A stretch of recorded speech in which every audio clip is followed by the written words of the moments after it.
출애굽기 25장 17절부터 22절 말씀입니다. 정금으로 속죄소를 만들되 장이 2규빗 반, 광이 1규빗 반이 되게 하고 금으로 그룹 둘을 속죄소 득끝에 쳐서 만들되 한 그룹은 이 끝에 한 그룹은 저 끝에 곧 속죄소 두 끝에 속죄소와 한 덩이로 연하게 할지며 그룹들은 그 날개를 높이 펴서 그 날개로 속죄소를 덮으며 그 얼굴을 서로 대하여 속죄소를 향하게 하고 속죄소를 궤 위에 얹고 내가 내게 줄 증거판을 궤 속에 넣으라. 거기서 내가 너와 만나고 속죄소 위 곧 증거궤 위에 있는 두 그룹 사이에서 내가 이스라엘 자손을 위하여 내게 명할 모든 일을 내게 이르리라. 아멘. 오늘은 출애굽기 25장 17절부터 22절 말씀을 중심으로 죄사함 받는 곳 속죄소라는 제목으로 성막 강해 오늘은 85번째 시간이 되겠네요. 지금 우리가 지성소 안에 있는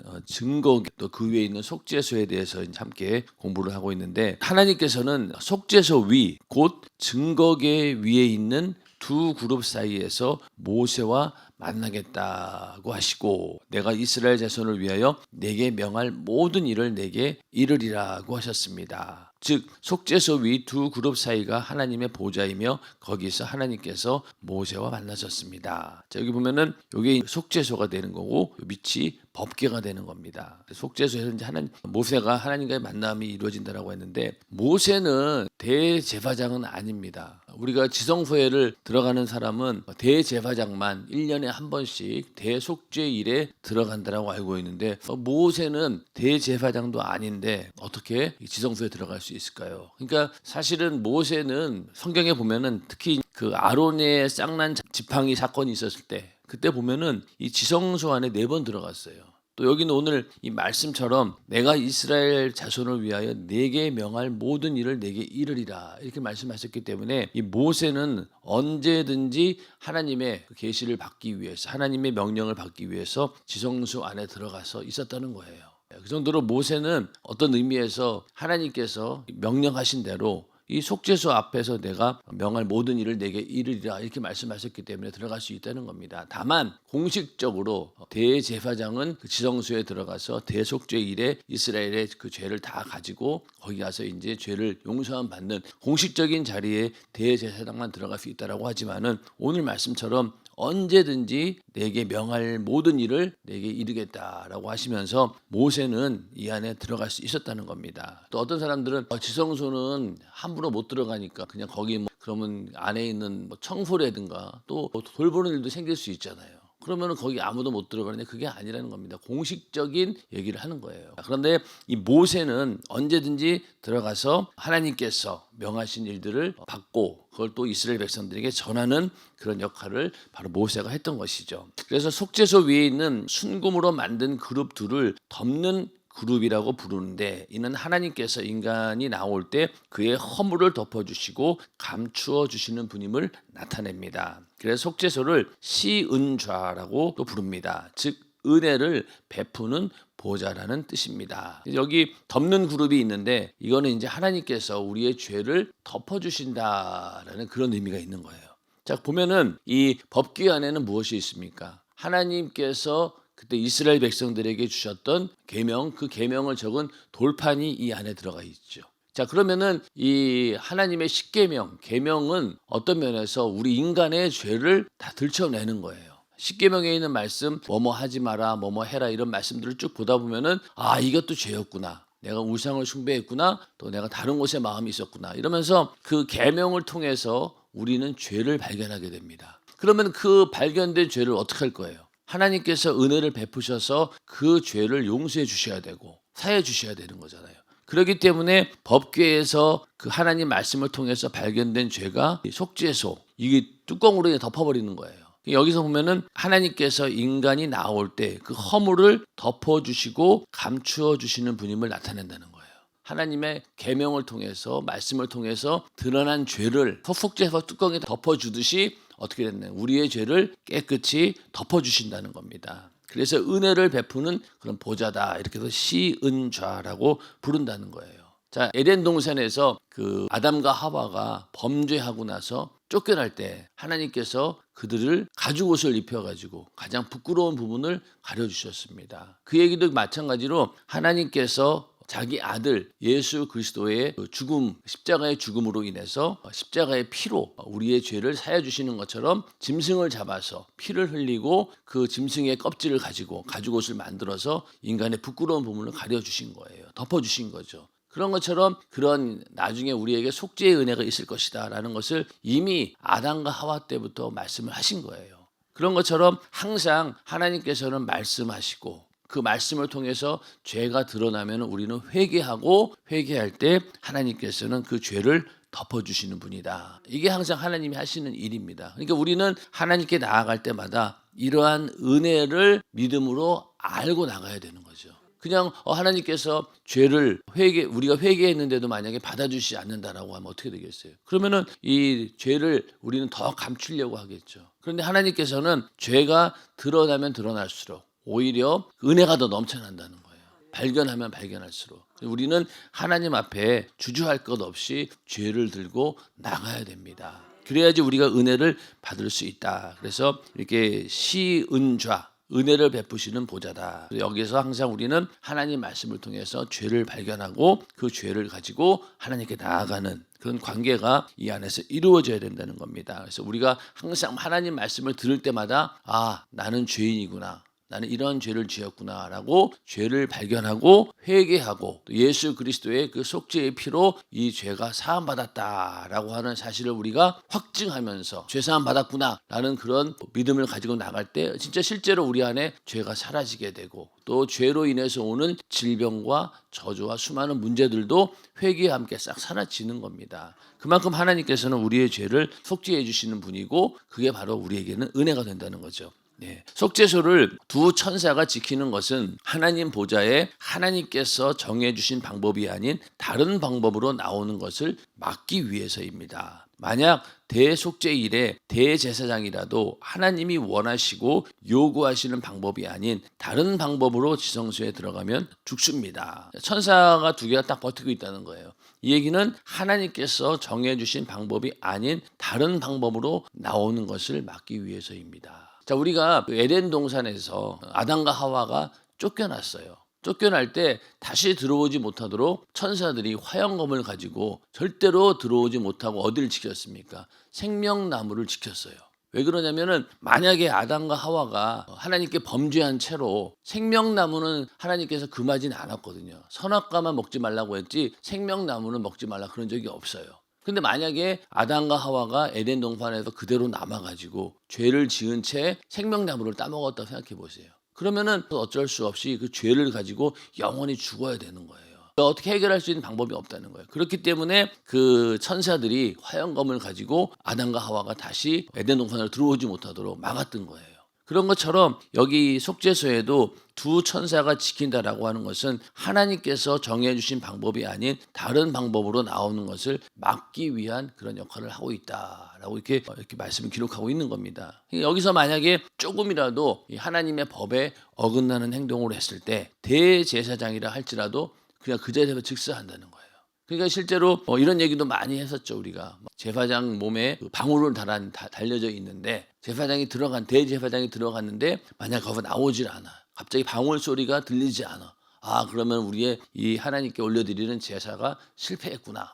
그러면서 가보니까 이제 제사장이 죽어 있는 거예요. 그런데 또 이 지성소 안에 함부로 들어갈 수 없으니까 거기다 밧줄을 매달아서 끌고 나왔다라고 이렇게 전해지는 얘기들도 있습니다. 그 정도로 하나님 말씀에 하나님이 정하신 그런 예법에서 벗어나고 또 하나님께서 원하는 방법이 아닌 다른 방법으로 지성소에 들어가면 죽는다라는 그런 것을 보여주기 위해서 이렇게 천사들이 버티고 있다는 거예요. 그래서 항상 하나님 말씀은 공의가 있다는 거죠. 공의. 이 공의는 어느 누구도 피할 길도 없고 하나님 당신 자신도 이 공의의 말씀 앞에는 피할 길이 없는 거예요. 항상 공의의 하나님이시다. 그래서 그 공의 앞에 우리가 드러난 우리의 죄악들을 하나님께서 용서해 주시고 사해 주시고 그 은혜로 우리는 사는 거예요. 오늘날도 우리가 만약에 하나님의 공의만 있다라고 하면은 여기 살아날 사람이 누가 있겠냐고요. 죄 앞에 다 우리는 죽을 죄인이고 그 죄의 값은 사망이고 영원한 지옥인데 피할 길이 없어요. 그러나 하나님께서 우리에게 은혜를 베푸셨기 때문에 예수 그리스도의 피로 우리가 죄 사함을 받았기 때문에 우리가 은혜 입은 자로서 이렇게 예배도 드리고 살아있는 것이지, 그렇지 않다라고 하면 우리는 하나님 공의 앞에 다 죽을 수밖에 없는 그런 자라는 겁니다. 그래서 우리는 먼저는 하나님의 그 공의에 내가 나를 맞춰야 되는 거예요. 하나님 말씀대로 산다는 것은 바로 하나님이 정하신, 원하시고 요구하시는 방법대로 나를 맞춰가는 것이죠.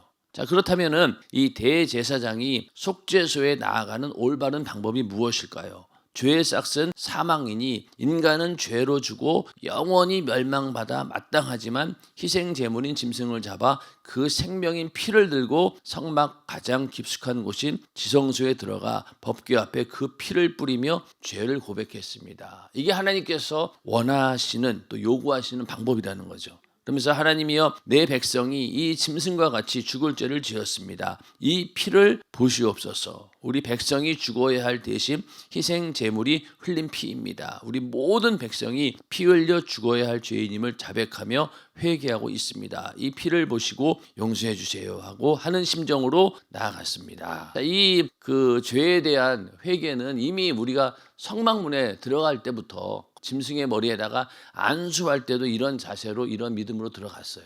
근데 지금 여기는 이스라엘의 모든 백성들의 죄를 대신 이 대제사장이 들고 들어간 거예요. 그리고 짐승을 잡아서 그 피를 가지고 뿌리면서 지금 용서를 구하는 그런 장면입니다. 이런 절차가 제일로 중요하다는 거죠. 그 죄를 들고 나오는 것이 하나님께서 원하시고 요구하시는 방법인 거예요.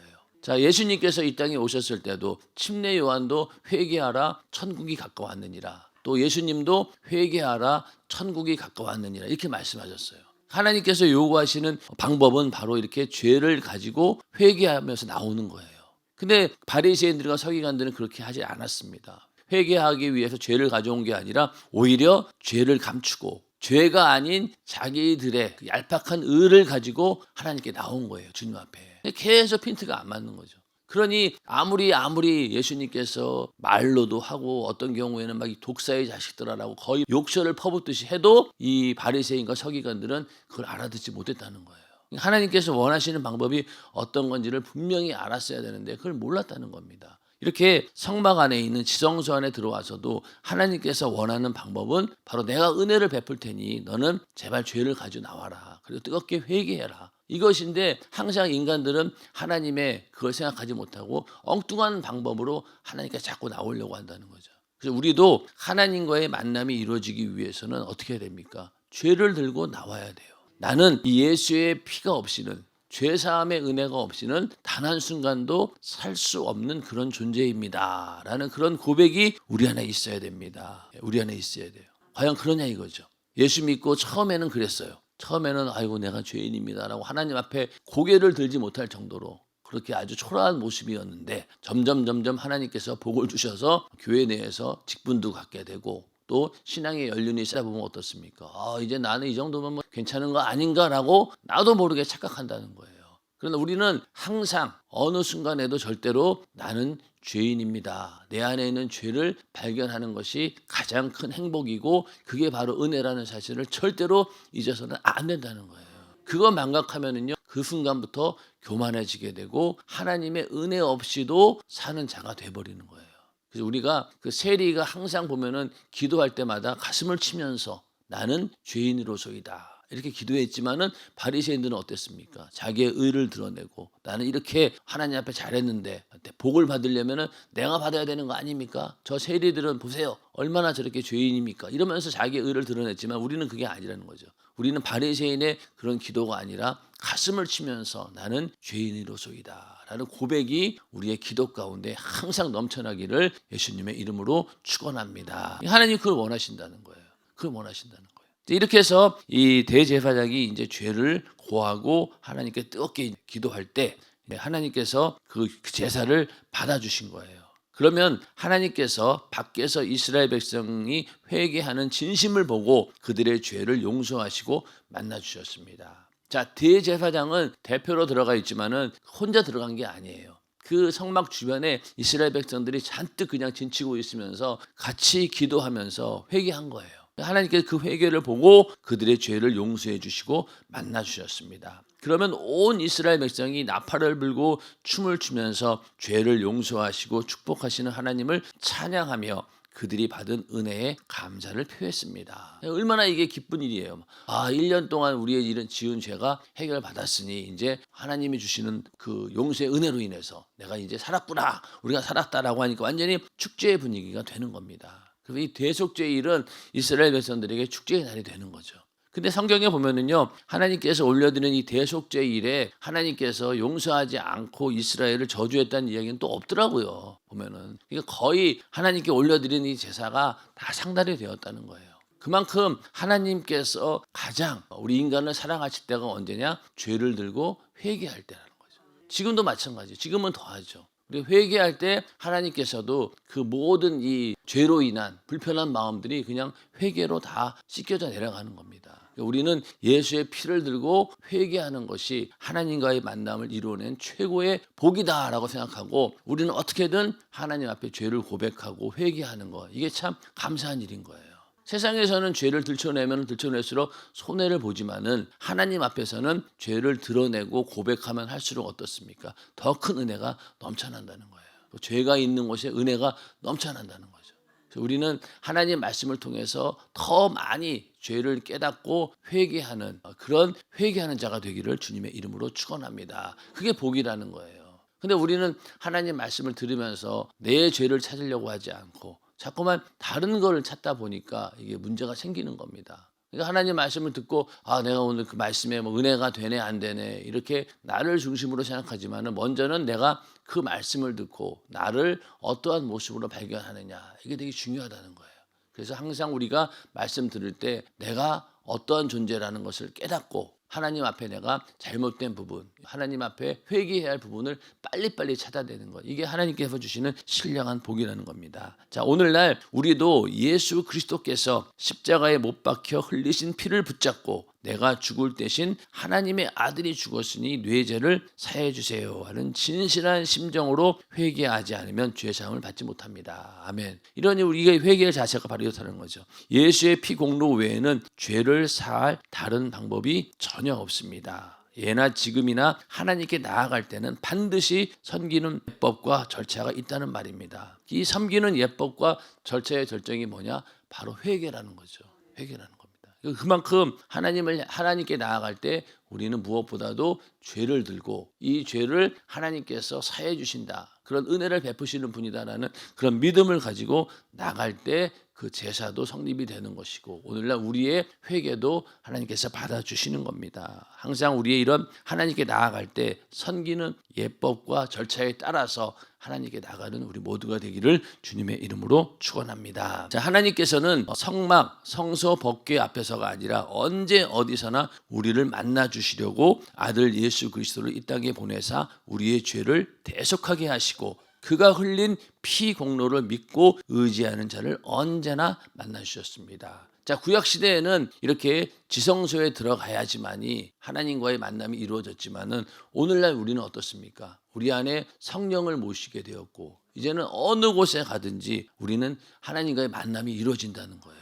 그러니까 어느 곳에 있든지 간에 우리가 하나님께 기도하면은 그 기도가 즉각 상달이 되고 또 그 자리에서 우리가 회개할 때 하나님께서는 그 회개를 받아주시고 우리에게 죄사함의 은혜를 주신다는 거예요. 이제는 장소나 시간에 구애 없이 언제 어디서든지 우리는 만날 수 있다. 이게 우리에게 주신 큰 복인 거죠. 구약시대 사람들은 그런 복을 누리지 못했다는 겁니다. 그래서 예수의 피의 공로 의지하고 나가는 자를 언제나 만나 주셨다. 예수 그리스도는 그냥 단순히 십자가에 달리신 것이 아닙니다. 가야바의 뜰에서 매를 맞고 홍포를 입고 침뱉음을 당하고 뺨을 맞고 가시관을 쓰는 등 온갖 고통과 저주와 질고를 당하셨습니다. 이것은 사실 내가 당해야 할 저주입니다. 나의 죄값이기 때문입니다. 그러나 내가 받아야 할 사형 선고를 죄 없는 예수께서 대신 받으셨습니다. 그의 아픔과 고통은 우리를 사랑하신 사랑의 절정입니다. 자, 이 예수님께서 당하신 고난이 그냥 하나님의 아들이니까 그 십자가에서 잠깐 당하다가 그냥 돌아가셨다,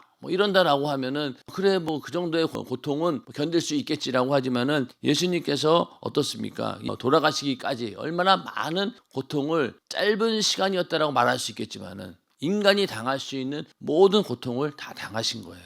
자, 저번에도 말씀드렸지만은 예수님께서 이 십자가를 지고 걸어가는 이 길은 여기 이제 사진에도 이렇게 나와 있지만은 보면은 사람들이 엄청 많이 모인 곳이에요. 근데 우리는 그냥 생각하기를 골고다 외로운 길 그러니까 아무도 없는 그냥 사람들도 없는 그런 길을 걸었다 생각하지만 그렇지 않아요. 이게 남대문 시장관 같은 곳이라고 했잖아요.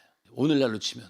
그러니까 모든 사람들이 다 볼 수 있도록. 그래서 야, 저 예수는 완전히 저주받은 자고 하나님의 저주를 받아 저 모양 저 꼴이야. 절대로 저렇게 되면 안 되지. 이런 식으로 보여주기 위해서라도 일부러 이렇게 십자가를 지고 모든 사람들이 보는 길을 가게 하신 거예요. 자, 오늘날로 하면 어떡할까요? 아마 유튜브로 전세 중계를 했겠죠. 실시간으로 그냥. 이 정도로 이 죄인입니다라는 모습을 보여주기 위해서. 그 정도로 하나님께서는 인간이 당할 수 있는 모든 저주와 고난과 고통 이런 걸 다 한 몸에 당하신 거예요. 그게 다 누구 때문이라고요? 나 때문에. 내가 대신 당했어야 된다는 거죠. 그래서 이렇게 우리가 예수 그리스도의 십자가는 우리의 모든 고통과 또 저주 이런 것들을 다 당하신 거예요. 그리고 그것 때문에 우리가 질병에서 자유함을 누리게 되었고 또 모든 저주에서 우리가 자유함을 누릴 수 있는 권세도 바로 예수님께서 이렇게 대신 우리를 위해 고난을 당하시고 죽으셨기 때문에 또 가장 궁극적으로는 우리가 이 죄로 인해서 지옥에 가서 어마어마한 형벌, 뭐 여기에 육신에 입고 있는 고통 그 이상으로, 그 이상이 뭡니까? 비교할 수 없을 만큼의 영원한 고통을 우리가 받았어야 되는데 예수님께서 대신 죽으심으로 우리는 그 지옥의 형벌에서 피할 수 있었다는 것. 이게 우리에게 준 최고의 은혜입니다. 이 은혜가 우리 안에 항상 넘치기를 주님의 이름으로 축원합니다. 자, 계속해서 그가 죽는 모습이 내가 죽는 모습이요. 그가 흘리신 피는 날 사랑하신 피입니다. 그래서 십자가는 하나님과 인간, 다시 말해 의인과 죄인, 은혜 베풀 자와 은혜를 받는 자가 사랑의 상사점에서 만나 조화를 이루는 곳입니다. 자, 여기서 인간 입장에서는 뭐예요? 이 죄를 해결할 길이 없다. 이 죄를 해결할 분이 누구실까라는 그런 간절한 소망이라고 해야 되나요? 이거 어떻게 이 죄를 해결되려나 하는 그 간절한 이 소망. 그런 곳이 최고의 상사점을 이룰 것이고 또 하나님 입장에서는 뭡니까? 이 인간을 구원하기 위해서 아들이라도 죽여서 살려야 되겠다라고 하는 그 사랑의 절정이 같이 만나는 거예요. 인간도 간절히 원하고 또 하나님도 간절히 원하는 그 상사점에서 만나서 조화를 이루는 거라는 거예요. 그러니까 죄인도 하나님의 그 사랑으로 인해서 이제는 죄에서 벗어나게 되고 또 은혜 받기를 간절히 원하는 자들이 하나님의 은혜로 인해서 살게 되고 그렇게 사랑의 상사점에서 만나 조화를 이룬다는 거예요. 그러니까 우리가 하나님과의 만남이 이루어지기 위해서는 우리도 하나님께서 원하시는 만큼 그 사모하는 분량이 있어야 된다는 거예요. 우리는 이제는 은혜를 알잖아요. 구약시대 사람들이나 예전에는 그걸 몰랐다 하지만 우리는 아는 자들이에요. 그러니까 우리는 더 간절히 하나님과의 만남을 원하는 그 상사점에 가 있어야 되는 거예요. 그래야지 하나님께서도 그 상사점에 와서 만날 수 있는 것이라는 거죠. 우리는 그런 사모함이 있어야 된다. 그래서 그 하나님의 상사점 그리고 또 우리 인간의 상사점이 딱 만나게 되었을 때 그때 그 상사점에서 조화가 이루어지는 거죠. 그래서 하나님의 사랑이 이루어지게 되고 또 하나님의 공의도 실현이 되죠. 왜 우리의 죄는 이 죄값은 사망이었는데 이 죄의 값을 치를 수 있는 방법은 하나님의 그 사랑의 방법밖에 없었기 때문에 그 하나님의 그 사랑으로 인해서 죄가 사라지게 되었고 그로 인해서 우리가 하나님의 공의를 이룰 수 있다는 거예요. 그래서 십자가의 길은 완전하신 주님과 죄인 중에 괴수인 내가 피로 하나 되는 사랑의 완성이 됩니다. 사랑의 완성. 이것이 바로 법궤 안에서 증거궤 안에서 언약궤 안에서 너와 만나리라고 약속하신 영원한 언약을 성취하신 것입니다. 하나님과 만나본 사람은 성령이 충만하여 그 만남 속에서 하나님의 목소리를 알고 그 목소리에 귀가 익어 세상의 소리, 육의 소리를 분별합니다. 육에 속한 사람은 절대 알 수가 없습니다. 그래서 세상에 속한 사람들은 하나님을 만나 그의 목소리를 듣고 사는 사람들을 핍박하고 무시하고 멸시합니다. 예수를 믿어도 너무 지나치게 믿는 거 아니냐고 힐난합니다. 이런 경우가 많이 있죠. 사실은 불신자들이 핍박하는 거는요, 어느 정도 한계가 있어요. 그리고 자기네들도 어떤 경우에는 핍박을 해도 어차피 그냥 나와는 다른 사람이라고 완전히 제껴 놓습니다. 그런데 항상 끝까지 핍박하는 사람들은 누구냐면요, 예수 믿는 사람들이에요. 제 경험은 그렇습니다. 보면은 불신자들은 어느 정도 인간관계만 유지하면은 더 이상 뭐 얘기를 건드리지 않아요. 왜? 그냥 너는 너고 나는 나니까 네가 너의 신앙을 존중한다 이렇게 끝나요. 근데 이 예수 믿는 상사들은 그렇지 않아요. 왜 그럴까요? 나는 그렇게 못 사니까 너는 왜? 나도 그래도 교회 장로고 나도 교회 집사야. 근데 나는 주일날 일하러 나오라고 하면 나와. 그리고 술 먹는 자리에도 내가 비즈니스 관계니까 술도 먹고 그러는 거야. 이러면서 자기는 그렇게 살고 있는데 밑에 있는 직원이 나는 주일날 절대로 일 못합니다. 나는 또 회식하는 자리에 술 못 먹자. 이러니까 되게 어떻게 보겠어요. 자기 자신이 불의가 드러나는 거잖아요. 그러니까 그걸 감추기 위해서 엄청나게 핍박을 해댑니다. 그러면서 더 힘들게 만들고 더 괴롭히고 그런 일들이 보면은 우리가 너무 지나치게 믿는 거 아니냐고 계속 핍박하는 거잖아요. 우리 연세중학교의 성도들이 당하는 핍박이 대부분 이런 거예요. 왜 나는 원래 주일만 교회 가면 되는데 왜 너는 3일 날도 가고 금요일 날도 가고 왜 이렇게 교회 중심이냐. 세상 너는 직장이 중심이 돼야 되는 것이지. 이러면서 계속 핍박을 당하는 거예요. 어디든 간에. 그리고 가정에서도 마찬가지고. 그래서 영적인 눈으로 볼 때는 이게 지나치지 않는 거죠. 자, 보면은 하나님의 아들이 나 같은 것을 위해 저주받고 고통받고 십자가에 달려 죽으시고 천국을 유업으로 주셨다는 것이 오히려 너무 지나친 건 아닙니까? 맞는 말이죠. 인간의 입장에서는 이런 은혜를 받을 만한 존재가 아니에요. 그런데 하나님께서 너무 지나치게 우리를 사랑하신 건 맞아요. 아들을 죽였으니까 하나밖에 없는. 그 정도로 과연 내가 그런 가치가 있는 존재냐? 아니라는 겁니다. 그런데 하나님께서 너무너무 지나치게 우리를 사랑하신 것이죠. 근데 우리는 반대로 내가 예수 믿고 신앙생활 하는 게 너무 지나치다고 오히려 생각하잖아요.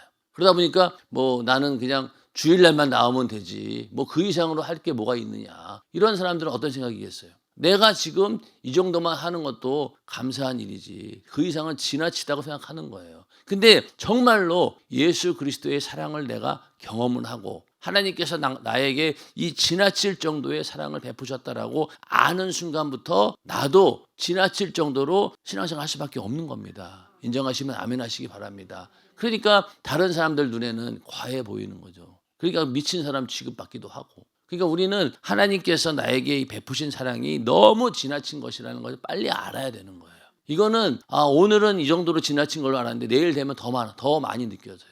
세월이 지나면 지날수록 내가 너무나 지나친 사랑을 받았구나라는 것을 깨닫게 된다는 거예요.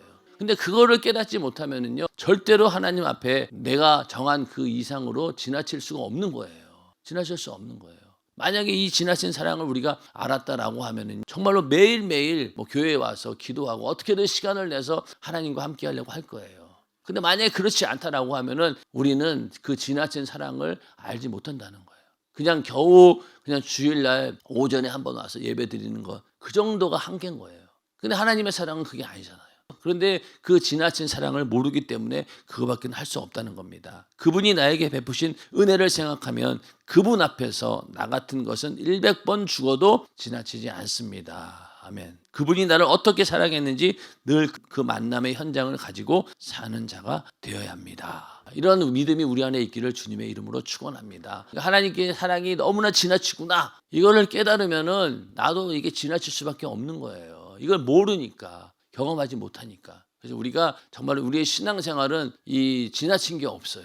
정말 여기 있는 말씀대로 100번 죽어도 지나치지 않는다는 거예요. 그렇게 죽을 수만 있다면 유관순이 내 목숨이 하나밖에 없는 게 참 한이다. 그런 것처럼 우리도 하나님을 향해서 어떻습니까?